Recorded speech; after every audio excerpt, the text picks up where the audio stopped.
Et puis, on a eu d'autres histoires. Parfois, on a été invité. Je me souviens aussi par le pacha de Beni Mellal. Alors, c'était dans ses jardins, et lui-même avait invité beaucoup de notables de Beni Mellal.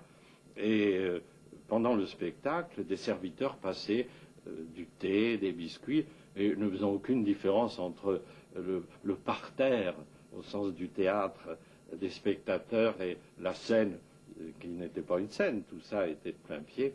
Les serviteurs venaient se mêler aux acteurs pour leur proposer du thé, et tout en jouant et disant nos répliques, eh bien, on buvait notre thé. Mais parfois c'était plus populaire, car quand on était sur les souks, on jouait à la fin du souk, on s'installait à la fin du souk, et au milieu de ce que on pouvait appeler notre aire de jeu, eh bien, il y avait un paysan sur son âne qui passait. Et puis, on essayait tout de même plus ou moins de gagner notre vie. Nous étions subventionnés par Jeunesse et Sport, mais il nous fallait un peu d'argent. Et ça, c'était le travail de Ken Faoui, d'essayer de demander un petit sou de participation. Mais c'était pas évident de faire payer quoi d'ailleurs. Alors il transigeait. Et un de mes derniers souvenirs, c'est de Ken Faoui, en train de discuter avec une vieille paysanne qui refusait de payer son écho, mais qui tout de même avait été convaincue, et en échange du spectacle qu'on lui avait proposé, elle nous avait donné 2 œufs. Voilà.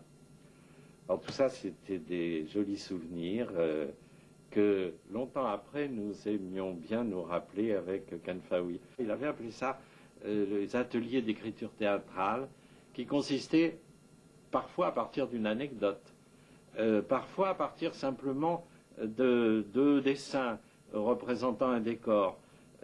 Voisin qui faisait ces dessins-là, car Voisin avait un très très joli coup de plume ou coup de pinceau, et c'est ainsi que, alors c'est arrivé beaucoup plus tard, et ce fut terminé à des périodes moins troublées que ces années 52-53, à partir d'une histoire d'ordure ménagère qu'un fonctionnaire avait voulu mettre en place, et à partir de 2 dessins de décor, fut inventé, écriture collective, mais rédigé en grande partie par Ken Faoui, les Balayeurs, qui furent un des grands spectacles, le premier spectacle qui faisait connaître le théâtre marocain, tout neuf, au Théâtre des Nations, c'est dans les années 55. Mais là, nous n'en sommes pas là, et on pioche dans le grand patrimoine universel du théâtre.